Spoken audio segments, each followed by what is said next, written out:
வணக்கம் தோழர்களே.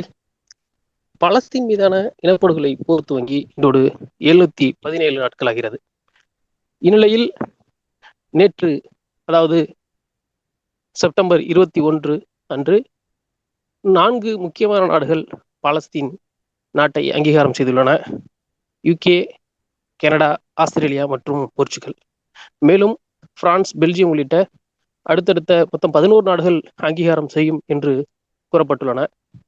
இது ஒவ்வொன்றான அடுத்தடுத்த அரசுசார் நடவடிக்கைகள் தொடர்ந்து நடைபெற்று வருகின்றன. இந்நிலையில் இன்று சற்று முன் வந்த தகவலின்படி ஹமாஸ் தரப்பு நேரடியாக அமெரிக்க அதிபர் ட்ரம்ப் அவர்களுக்கு ஒரு கடிதம் எழுதியுள்ளதாகவும், அதனை கத்தார் தற்போது பரிசீலனை செய்து அவர்கள் நேரடியாக ட்ரம்பிடம் ஒப்படைப்பார் என்றும் கூறப்பட்டுள்ளது. அதில் குறிப்பிட்ட சில விடயங்கள் மிக முக்கியமாக கவனிக்கத்தக்கதாக உள்ளன. நாம் அதிலிருந்து தான் இன்று விவாதத்தை துவங்க உள்ளோம். நம்ம ஒரு தோழர்கள் செந்தில் அவர்கள் இருந்திருக்கிறார். வணக்கம் செந்தில் தோழர். வணக்கம் தோழர். இந்த தோழர்கள் இதெல்லாம் பார்த்துருப்பாங்க, நீங்களும் பார்த்துருப்பீங்க. இந்த இவங்க அங்கீகாரம் பண்ணதை இதை பற்றி நம்ம பேச வேண்டியிருக்கு. அதை பற்றி பேசிட்டே அப்படியே கடைசியா அந்த இது சொல்லிட்டீங்கன்னா சரியா இருக்கும்னு நினைக்கிறேன். எனக்கு முதல்ல எடுத்தோன்னு இந்த கேள்வி வருது. என்ன கேள்வி வருதுன்னா, ட்ரம்புக்கு இவங்க எழுதின லெட்ரு, இதை நான் எப்படி பார்க்குறேன்னா, அவங்க அதில் சொல்லியிருக்காங்க 60 நாள் போர் நிறுத்தம் ஓகே பண்ணுங்க, நாங்கள் வந்து எங்கள்கிட்ட இருக்கிற போர்க்கைதிகளில் பாதி ஆட்களை அப்படியே நாங்கள் ரிலீஸ் பண்ணி கொடுத்துட்றோம் அப்படின்னு. இது கலவையான கொஸ்டின்ஸ் எனக்கு ஏற்படுத்துது. ஒன்று வந்து மக்களுக்கு கொஞ்சம் ஆசுவாசப்படுத்த இது தேவை, இடம் தேவை, நேரம் காலம் தேவை, இது ஒன்று. இன்னொரு பக்கம் வந்து நிரந்தர போர் நிறுத்தம் மட்டுமே உறுதி அப்படின்னு சொல்லிட்டு இருந்த ஹமாஸ் ஏன் இப்போ வந்து 60 நாள் கேட்குது அப்படின்னு வந்து ஆப்போசிட் சைடாகவும் எனக்கு யோசிக்க தோணுது. இதை பற்றியும் கொஞ்சம் பேசினா சரியாக இருக்கும்னு நினைக்கிறேன். முதல்ல இந்த அங்கீகாரம் செய்த இந்த 4 நாடுகள், இதுக்கு அடுத்து செய்ய போகிற நாடுகள், இதனுடைய அடுத்த நகர்வுகள் எப்படி இருக்கும்னு நினைக்கிறீங்க? இதை பற்றி சொல்லுங்களேன். உலகத்துல வந்து கிட்டத்தட்ட ஒரு 85%, கிட்டத்தட்ட 90% நாடுகள் வந்து ஆல்ரெடி அங்கீகாரம் பண்ணதுதான் பாலஸ்தீன் ஸ்டேட்டு. இரு நாட்டு தீர்வு அப்படிங்கிறத அமெரிக்கா தான் முன் வச்சுது. அன்றிலிருந்து இன்று வரைக்கும் பல்வேறு நாடுகள் வந்து இந்த இரு நாட்டு தீர்வை வந்து அங்கீகாரம் பண்ணிட்டாங்க. அதுல அங்கீகாரம் பண்ணாம இருந்தவங்களே வந்து இந்த மேற்கத்திய நாடுகள் மட்டும்தான். இப்ப அவங்க தான் வந்து புதுசா இப்ப அங்கீகாரம் பண்ணியிருக்கணுங்கிறாங்க.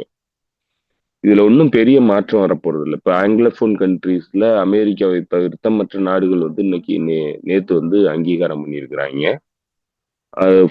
நீங்க கணக்கு கரெக்டா பாத்தீங்கன்னாக்கா அதுல அடிஷ்னலா அங்கீகாரம் பண்ணதுன்னா போர்ச்சுகல் வந்து அவங்க 3 பேரும் வந்து அங்கீகாரம் பண்ணதுக்கு அப்புறம் 4வது நாடா அங்கீகாரம் பண்ணுச்சு. ஸோ இதுல ஒன்றும் பெரிய மாற்றம் வந்து வர்றதில்ல.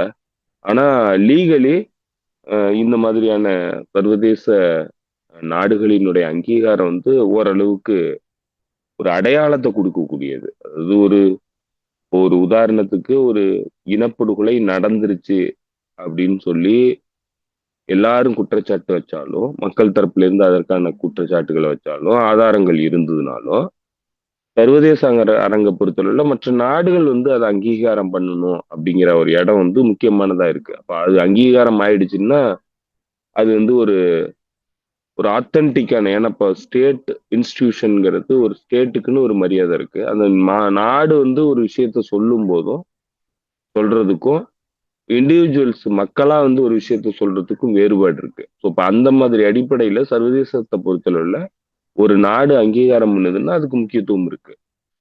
அது வந்து ஒரு ஆத்தென்டிக்கான ஒரு இன்ஃபர்மேஷனா போகும். அடுத்து மக்கள்கிட்ட கொண்டு போய் சேர்க்கறதுக்குமே வந்து அது ஒரு பிரச்சாரத்துக்கு முக்கியமான பங்கு வகிக்கும் இந்த மாதிரியான அங்கீகாரங்கள்.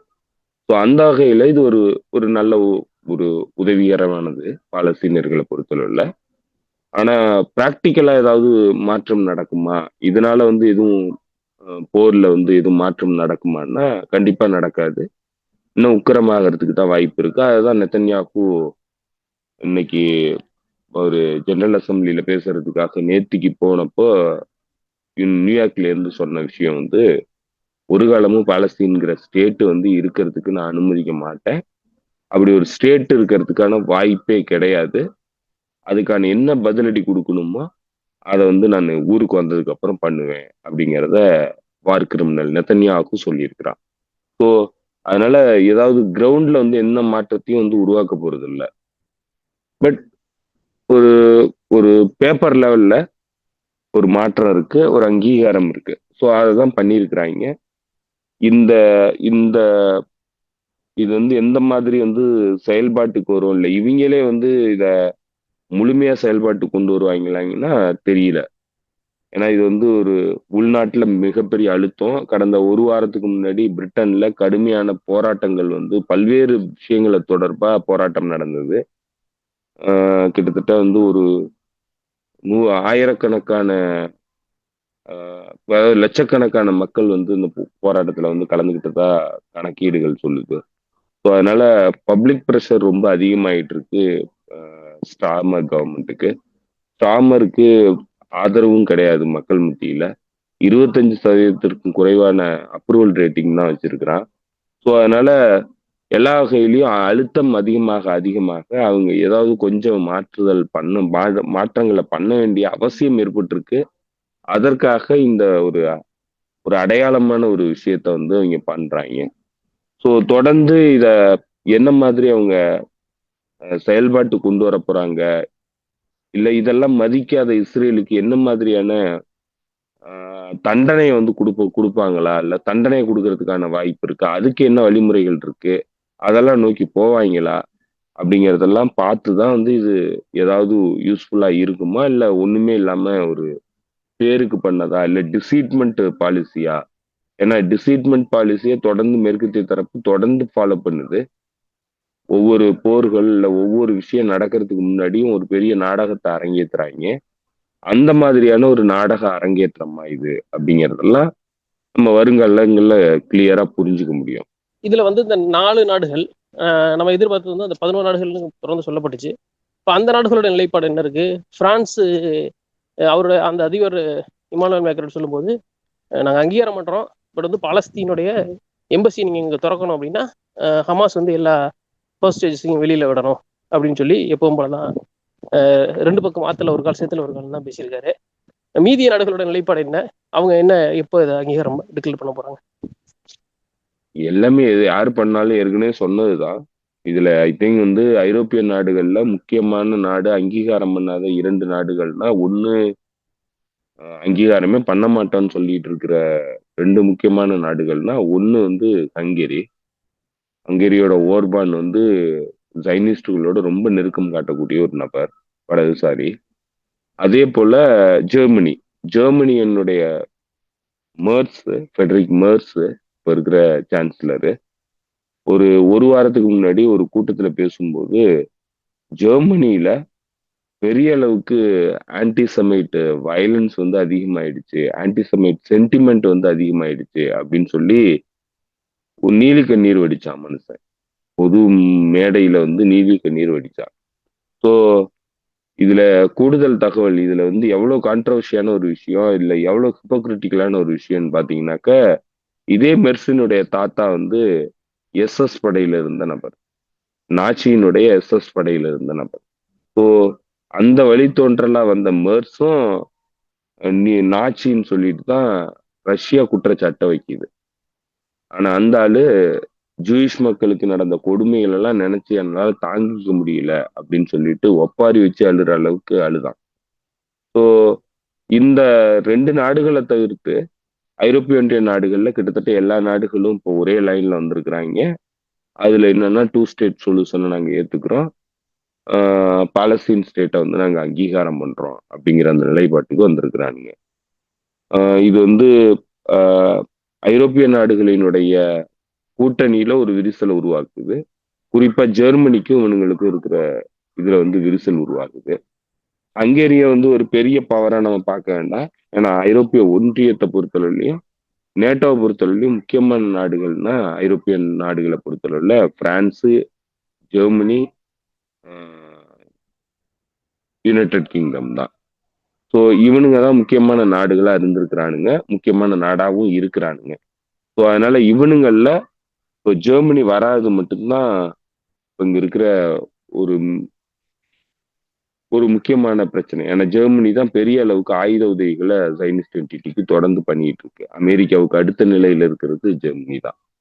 ஸோ அந்த பின்னணியில இவனுங்களுக்குள்ள ஒரு பிளவு வந்து உருவாயிருக்கு.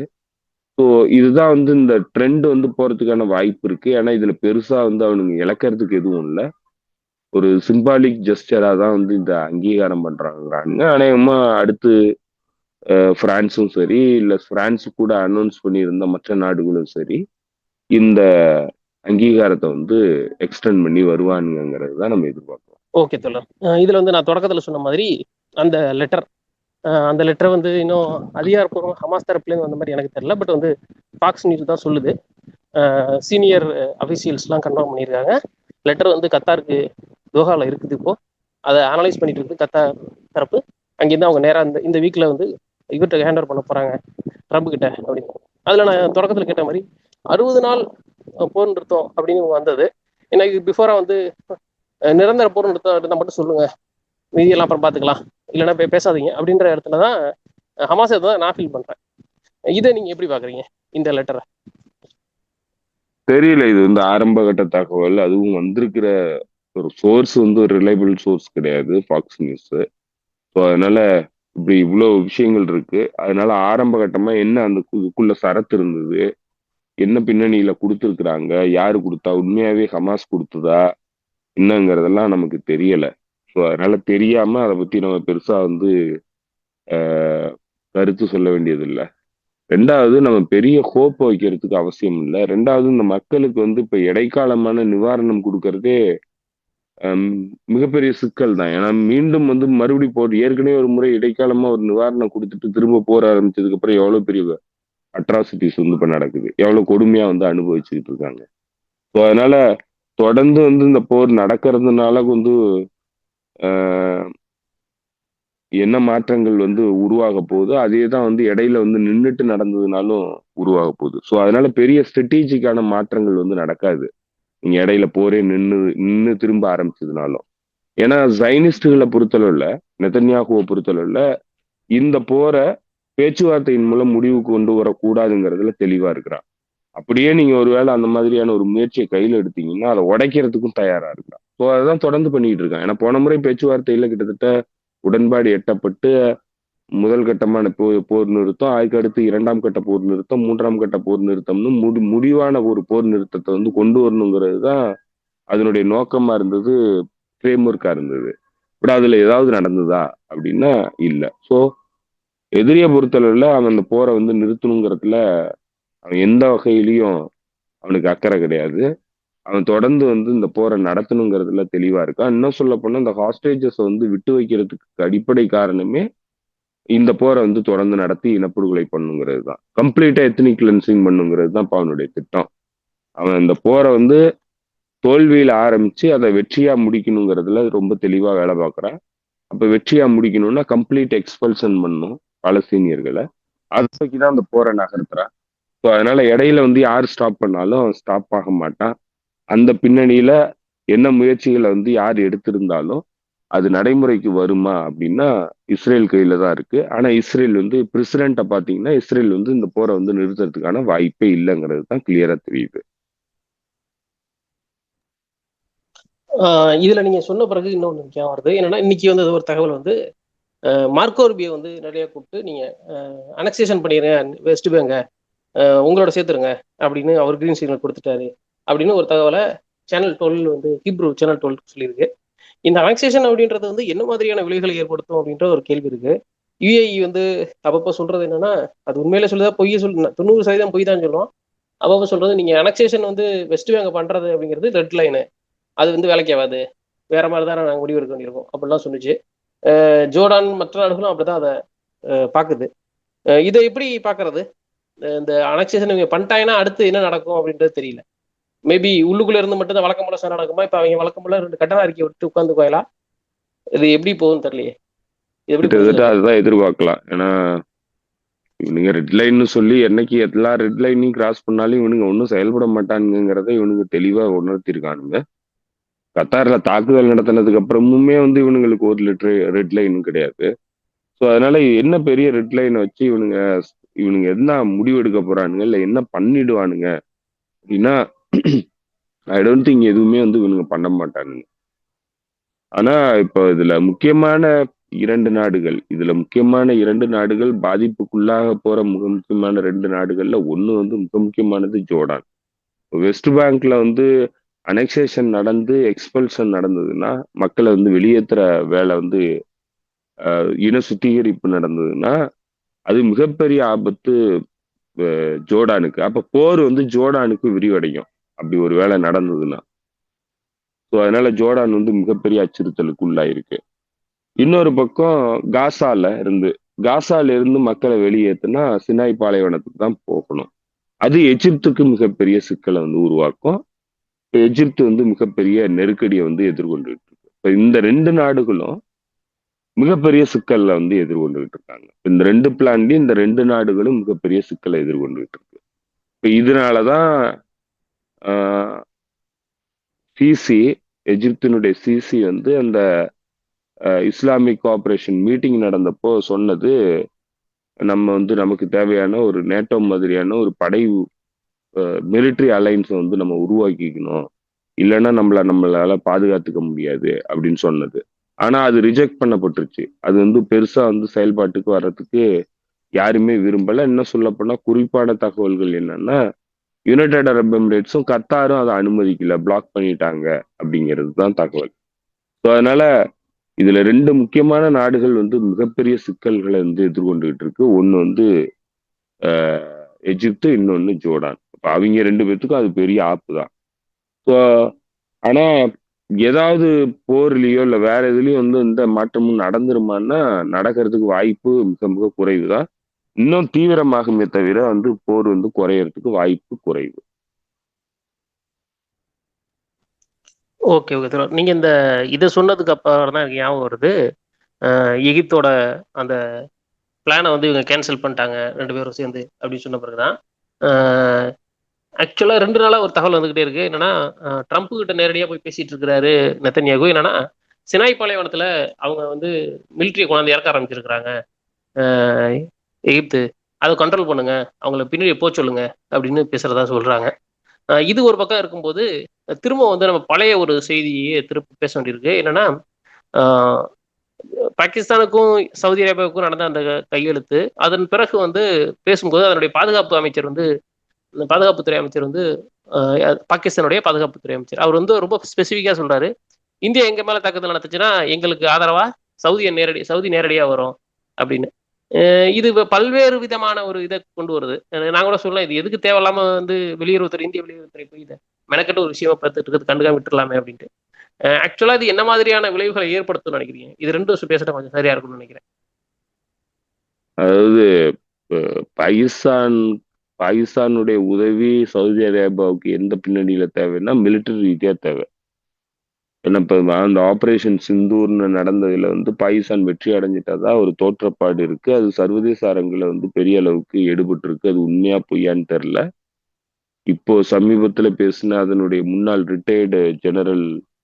பாகிஸ்தானுடைய ரிட்டையர்ட் ஜெனரல் பேசும்போது அவரு சொல்லியிருக்கிற விஷயம் என்னன்னா, 7 ஃபைட்டர் ஜெட்ஸ், இந்தியாவினுடைய 7 ஃபைட்டர் ஜெட்ஸை வீழ்த்திட்டதா சொல்லியிருக்கிறாரு. ஸோ இது வந்து பெரிய அளவுக்கு அவங்களுக்கு முக்கியத்துவத்தை கொடுத்துருக்கு ராணுவ ரீதியா. இப்ப இந்த ராணுவ வலிமையை பயன்படுத்திக்கிறதுக்கு தான் சவுதி அரேபியா மிகப்பெரிய முயற்சியை மேற்கொள்ளுது. அதுலதான் வந்து இந்த அக்ரிமெண்ட் சைன் செய்யப்பட்டிருக்கு. ஸோ இப்ப இந்த பின்னணியில தான் சவுதி அரேபியா இந்த அக்ரிமெண்ட்டை போட்டிருக்கு. ஆனா இதுல என்னன்னா சவுதி அரேபியா என்ன பெரிய மிலிட்டரிலி சாதிக்க முடியும், அதாவது பாகிஸ்தானோட மிலிட்டரி பவரை யூஸ் பண்றதுக்கு தான் சவுதி அரேபியா இந்த மிலிட்டரி அக்ரிமெண்ட்டுக்கு ஒத்துக்கிட்டு வந்திருக்கு. சவுதி அரேபியாவால என்ன பண்ண முடியும்னா ராணுவ ரீதியா ஒன்றும் பண்றதுக்கு வாய்ப்பு இல்லை. ஏன்னா யமன் அன்சாருல்லா அமைப்பு கூட எதுவுமே பண்ண முடியல. பெரிய போர் ஆரம்பிச்சு 10 வருஷம் போரை நடத்தினாங்க, கடைசியா வந்து வெற்றி அடைய முடியாம தான் வெளியேறினாங்க. ஸோ அதனால சவுதி அரேபியா கிட்ட ஒரு பெரிய பவர்ஃபுல் ராணுவமோ இல்லை பவர்ஃபுல்லான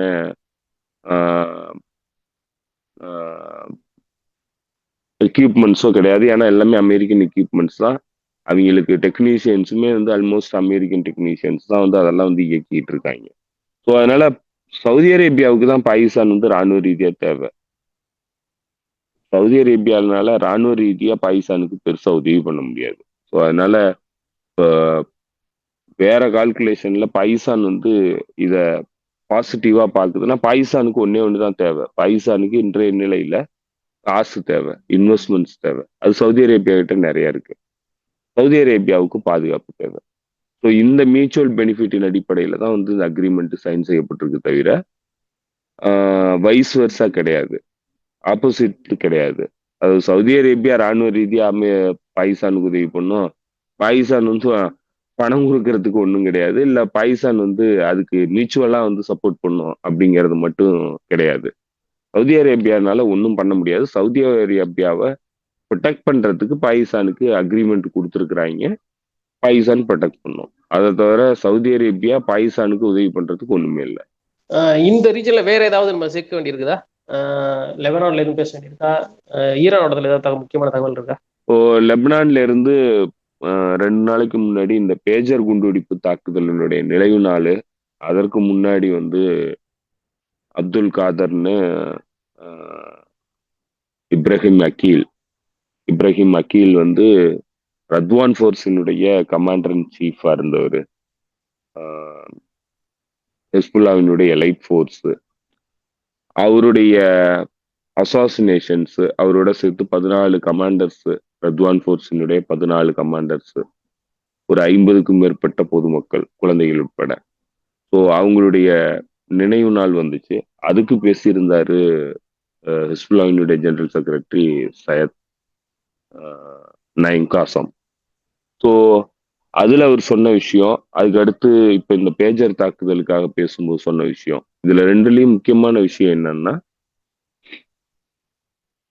குறிப்பா சொன்னா இந்த பேஜர் தாக்குதல்ல அவர் பேசினது, பேஜர் தாக்குதல் தொடர்பா அவர் பேசினது, அதுல சவுதி அரேபியாவுக்கு அவர் அழைப்பு விடுத்திருக்கிறாரு. சவுதி அரேபியா கிட்ட என்ன சொல்லியிருக்கிறாருன்னா, பழைய பகையெல்லாம் மறந்து பழைய பகைகளை வந்து கணக்கை வந்து செட்டில் பண்ணி அதை ஃப்ரீஸ் பண்ணுங்க, புதுசா உங்களுக்கு எங்களுக்கு எந்த உறவு விரிசலும் வேண்டாம், ஸோ அதனால எங்களுக்கு உதவி பண்ணலனாலும் பரவாயில்ல, உபத்திரம் பண்ணாம இருங்கிறது தான் அவர் இன்டைரக்டா சொல்லியிருக்கிறாரு. ஏன்னா இப்போ உபத்திரம் பண்ணிட்டு இருக்கு சவுதி அரேபியா ஹிஸ்புல்லாவுக்கு, அதை பண்ணாதீங்க அப்படிங்கிறது தான் கேட்டிருக்கிறாரு. அதே மாதிரி இந்த பகுதியில இஸ்ரேலினுடைய எக்ஸ்பான்ஷன் வந்து எல்லா பக்கத்துக்கும் போகுது. கத்தாரினுடைய தாக்குதலுக்கு அப்புறம் அது வந்து வேற மாதிரியான ஒரு களத்தை நோக்கி பயணிக்க ஆரம்பிக்குது. அதுல சவுதி அரேபியா மீதான தாக்குதலும் அந்த அடுத்து அதுலடைய லிஸ்ட்ல இருக்கு, எப்ப வேணாலும் நடக்கிறதுக்கு வாய்ப்பு இருக்கு அப்படிங்கிறதையும் அவரு சொல்லியிருக்கிறாரு. ஸோ அதனால இந்த இடத்துல நீங்க வந்து ரெசிஸ்டன்ஸ் கூட நிக்கணும், அப்படி இல்லைன்னா வந்து அட்லீஸ்ட் எங்களை எதிர்க்காமையாவது இருங்க, எங்களை எதிரியா பார்க்காம இருங்க, நாங்க பார்க்குற ஒரே எதிரி ஜைனிஸ்டும் அமெரிக்காவும் தான். ஸோ அதனால எங்களை வந்து நீங்க எதிரியா பார்த்துக்கிட்டு எங்களுக்கு எதிராக இயங்குறத ஸ்டாப் பண்ணுங்க அப்படிங்கிறது தான் அவங்களுடைய கோரிக்கை. இதை ஏத்துக்குமா அப்படின்னா, நேற்று அதனுடைய டெவலப்மெண்ட்டா அதனோட ஃபாலோ அப் விஷயமா வந்து நடந்ததில்ல. நபீபேரி பார்லிமெண்டரி ஸ்பீக்கர் நபீபேரிய தொடர்பு கொண்டு சவுதியினுடைய defence minister Khalid bin Salman வந்து பேசினதா சொல்றாங்க. அப்ப அந்த பேச்சுவார்த்தையின் போது ஹிஸ்புல்லாவினுடைய ரெசிஸ்டன்ஸ் பிளாக் எம்பி ஒருத்தர் அவர் கூட இருந்ததா சொல்றாங்க. ஸோ அப்ப இதுல என்ன பேசுனாங்க, நயீம் காசம் சொன்னதுக்கு என்ன ரெஸ்பான்ஸ் வந்து சவுதி அரேபியா தரப்புல இருந்து வந்திருக்கு அப்படிங்கிறதெல்லாம் நம்ம பார்க்க வேண்டியிருக்கு. குறிப்பா சொன்னா சவுதி அரேபியாவினுடைய டிஃபென்ஸ் மினிஸ்டர் நபீபேரிய பேசுனது ரொம்ப முக்கியத்துவமானதா இருக்கு. அதுவும் சையத் நயீம் காசம் பேசினதுக்கு அப்புறம் இந்த பேச்சுவார்த்தை நடந்தது வந்து எதுவும் மாற்றம் நடந்திருக்குமோ அப்படிங்கிற ஒரு சிறு சந்தேகத்தை வந்து எழுப்புது. மற்றபடி வந்து நீங்க ஹிஸ்டாரிக்கல் கான்டெக்ட்ல பாத்தீங்கன்னா சவுதி அரேபியா பெருசா வந்து ஆக்சஸ் ஆஃப் ரெசிஸ்டன்ஸுக்கோ இல்ல பாலஸ்தீனியர்களுக்கோ உதவி பண்றதுக்கான வாய்ப்பு மிக மிக குறைவு. ஓகே, அது கரெக்டா நீங்க வந்துட்டீங்க, அது எல்லாத்தையும் சேர்த்து சொல்லிட்டீங்க. ஏன்னா நீங்க தொடங்கும் போது நினைச்ச அந்த தொலைபேசி விளையாடல் நானும் சொல்ல மாதிரிட்டேன்னு கரெக்டா ஆட் பண்ணிட்டீங்க. இதுல அப்படியே அடுத்த ஸ்டெப் பாத்தீங்கன்னா ஏமன், இந்த இதை நான் கொஞ்சம் சேர்த்து பேசணும்னு நினைக்கிறேன். எதன்னா பாகிஸ்தான் அந்த சவுதியோடைய அந்த டீல் வந்து இது போட்டது வந்து ஏமனை வந்து கண்டெயின் பண்றதுக்கு கண்ட்ரோல் பண்றதுக்கு பாகிஸ்தானை கொண்டு வந்து இறக்குவாங்க அப்படின்னு ஒரு பேச்சு இருக்கு. அப்படி அது ஏற்கனவே அது ரொம்பவே மிகப்பெரிய ஒரு எதிராக தான் போகும் உலக அளவில் இருக்கக்கூடிய முஸ்லிம்களுக்கு தரப்புல பாகிஸ்தானுக்கு எதிராக. அப்படியான ஒரு தப்பை பாகிஸ்தான் செய்யும் நினைக்கிறீங்களா? இல்ல, யமனுக்கு எதிரா பெருசா பாகிஸ்தானால இயங்குறதுக்கு தேவை இருக்காதுன்னு நினைக்கிறேன். ஏன்னா யமன் ஒரு complete pier competing state actor கிடையாது சவுதி அரேபியாவை பொறுத்தளவுல. அதனால அதுல பெருசா அவங்க ஈடுபடுவாங்களாங்கிறது தெரியல. ஏன்னா அதுல சரத்து எப்படி இருக்கு என்னன்னு நம்ம பார்க்கணும். இன்னொரு முக்கியமான விஷயம் பலருடைய ஐயமாவும் இருக்கிறது என்னன்னாக்க, இப்போ ஈரான் மீதான தாக்குதலுக்கு தயாராகிட்டு இருக்கிற இந்த காலகட்டத்துல அமெரிக்கன் எம்பையருக்கு முக்கியமான அருகில் இருக்கிற நாடுகளா கருதப்படுறது பாகிஸ்தானும் ஆப்கானிஸ்தானும். இப்போ பாகிஸ்தான் மீதும் ஆப்கானிஸ்தான் மீதும் அவங்களுடைய உதவியை பெறறதுக்கான அழுத்தம் ட்ரம்ப் அதிகார வர்க்கத்தினால கொடுக்கப்படுது. ஸோ அதனுடைய ஒரு அங்கமா இந்த அக்ரிமெண்ட் சைன் ஆயிருக்கிறதுக்கான வாய்ப்பு இருக்கிறதாகவும் கருதப்படுது. அகைன் அதெல்லாம் நம்ம இது எப்ப பிளே அவுட் ஆகும், எப்படி பிளே அவுட் ஆகணுங்கிறத பொறுத்து பார்த்து தான் நம்ம சொல்ல முடியும் உறுதியா. இதெல்லாமே ஸ்பெகுலேஷன்ஸ் தான், ஒவ்வொருடைய கருத்தா இருக்குது. அதை தான் நம்ம போன முறை பேசும்போது இந்த 3 சினாரியோவை பத்தியும் பேசியிருந்தோம்.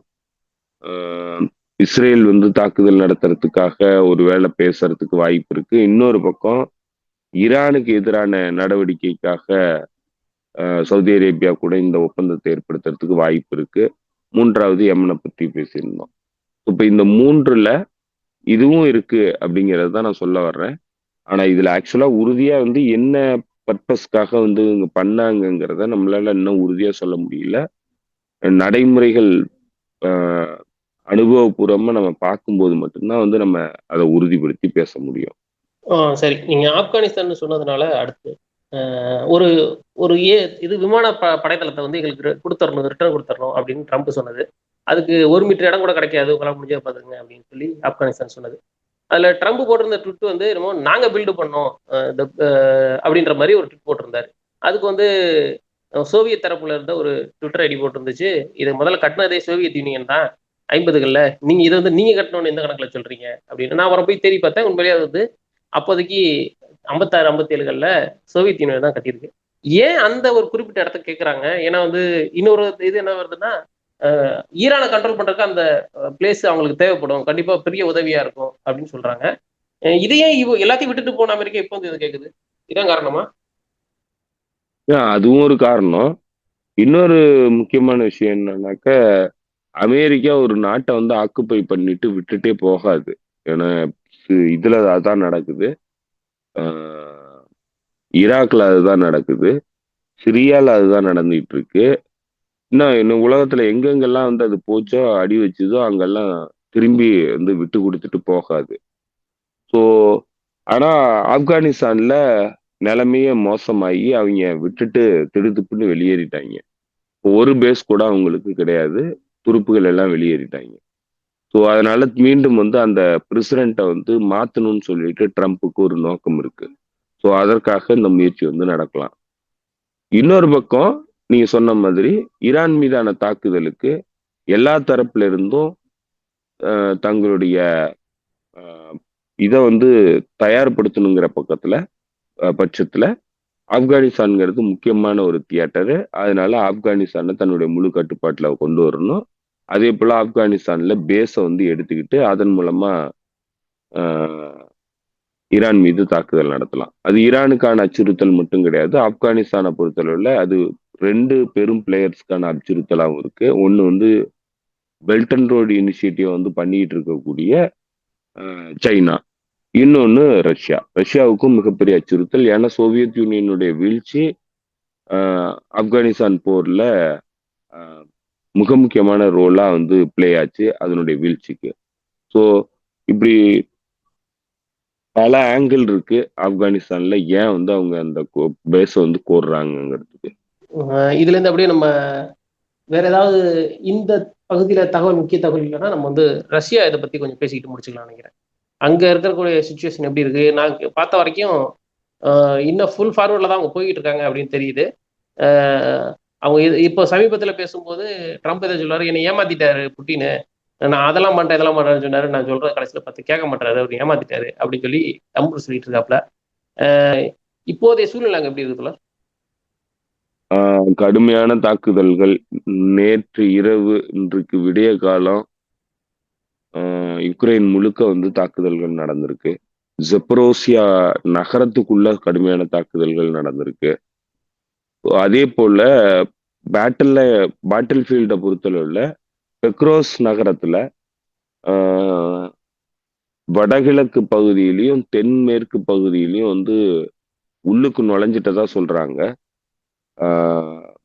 ரஷ்ய துருப்புகள். கிட்டத்தட்ட வந்து யுக்ரைனியன் துருப்புகள் விட்டுட்டு ஓடக்கூடிய நிலைமைக்கு வந்துட்டாங்க. இதுக்கு மேல வந்து பின்வாங்கிறத தவிர வேற வழி கிடையாது அந்த நகரத்தை விட்டு அப்படின்னு சொல்லிட்டு தான் மிலிட்டரி எக்ஸ்பர்ட்ஸ் இப்போ சொல்றாங்க.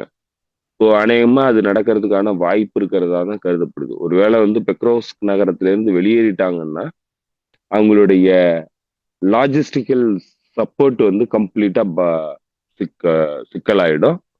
ஏற்கனவே போய் உள்ளுக்கு மாட்டி இருக்கக்கூடிய வீரர்களை மீட்க முடியாது அப்படிங்கிறது தான் இப்ப அங்க இருக்கிற மிகப்பெரிய சிக்கலா மிலிட்டரி ஆய்வாளர்கள் சொல்றாங்க. ஸோ அது வேகமா நடக்குது. பெக்ரோஸ்க் நகரம் சீக்கிரமா விழுறதுக்கான வாய்ப்பு இருக்கிறதா தான் சொல்லப்படுது. பெக்ரோஸ் நகரம் விழுந்துருச்சுன்னா ரஷ்யா வந்து கண்டெயின் பண்ண முடியாதுங்கிறது தான் இப்ப இருக்கிற மிலிட்டரி எக்ஸ்பர்ட்ஸினுடைய தகவல். ஆனா இது தொடர்பா யுக்ரைன் என்ன மாதிரியான முடிவு எடுக்க போகுது அப்படின்னா, யுக்ரைனுடைய பிரசிடென்ட் ஜெலன்ஸ்கி அவசரமா இப்போ வந்து பெக்ரோஸ்க் நகரத்துக்கு நேற்று முன்தினமும் வந்து போயிருக்கிறாரு. அப்போ என்ன காரணத்துக்காக போறாரு அப்படின்னு பாத்தீங்கன்னா, இதுக்கு முன்னாடி என்ன காரணங்கள்லாம் வந்து அவரு முக்கியமா எடுத்து பண்ணாருன்னா, ஒவ்வொரு நகர வீழ்ச்சிக்கு முன்னாடியும் அவர் வந்து ரீட்ரீட் பண்ணக்கூடாது அப்படிங்கிறத கட்டாயமா சொல்லி போரை வந்து தொடர்ந்து நடத்தணும் அப்படிங்கிறது தான் அவர் அந்த வீரர்களுக்கு உத்தரவிட்டது. ஸோ அந்த பின்னணியில பார்க்கும்போது பெக்ரோஸ்க் நகரத்தை விட்டு வெளியேறக்கூடாதுங்கிறது தான் இப்போ உத்தரவா போட்டிருக்கிறதுக்கு வாய்ப்பு இருக்கு. அப்படிதான் வந்து அவர் இந்த போரை வந்து கொண்டு போகணும்னு நினைக்கிறாரு. ஸோ அதை பார்க்கும்போது யுக்ரைன் தரப்பு கடுமையான பின்னடைவுகளை சந்திக்குது. கிட்டத்தட்ட லூஸ் பண்ண போகுது அப்படிங்கிறத நம்மளால உறுதியா பார்க்க முடியுது. ஓகே ஓகே இதில் பார்க்கலாம் அடுத்தடுத்த நிகழ்வுகள் எப்படி போகுதுன்னு. ஓகே எல்லாம் கவர் பண்ணுறதான்னு நினைக்கிறேன். பார்க்கலாம் அடுத்தடுத்த நிகழ்வுகள் பொறுத்து நம்ம பேசுவோம். இன்னும் பல நிகழ்வுகள் ஆஃப்லைனில் நடந்துட்டு இருக்கு. அதை நாங்கள் இப்போலாம் நிறைய பேச முடியாது. அது ஒரு கட்டத்துக்கு நகரும் போது அதை பற்றி நாங்கள் கண்டிப்பாக பேசுகிறோம். உங்கள் நேரத்துக்கு மிக்க நன்றி சிந்தோலர். நன்றி தோழர்களுக்கும் நன்றி. தோழர்களுக்கும் நன்றி. முடிஞ்ச வரைக்கும் தோழர்கள் வந்து டெலிகிராமில் நம்மளை ஃபாலோ பண்ணிங்க. நம்ம நேரம் இங்கே கிடைக்காதப்போ டெலிகிராமில் ஓரளவுக்கு நீங்கள் கனெக்டிங்காக இருக்கலாம். மீண்டும் சந்திப்போம் தோழர்களே. நன்றி, வணக்கம்.